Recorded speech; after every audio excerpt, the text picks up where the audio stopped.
Hi, it's Dr. Ronald Lett from the Canadian Network for International Surgery.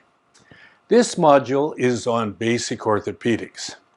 We will have lessons on materials, slings, splints, and casts. But before we get there, we need to remember that orthopedics is part of trauma, and it has to be considered within the context of trauma care. The primary survey of A, B, C, D, and E. Airway and breathing must be managed before we proceed anywhere with fracture management. C, circulation is involved with hemorrhage control, and immobilization of a fracture does reduce hemorrhage.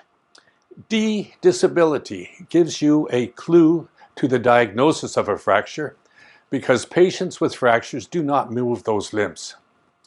E, exposure is important so that you do not miss the diagnosis. You need to look at the patient. After the primary survey, you move to the secondary survey. You look at the patient from head to toe. Are there any evidences of fractures? Any signs? After you have taken care of the patient, immobilized their fractures, they will need definitive care. That definitive care is not a part of basic orthopedics. So in summary, you as a frontline healthcare worker need to know about the materials, slings, splints, and casts to manage orthopedics. But you need to remember that it's within the context of the primary and secondary survey.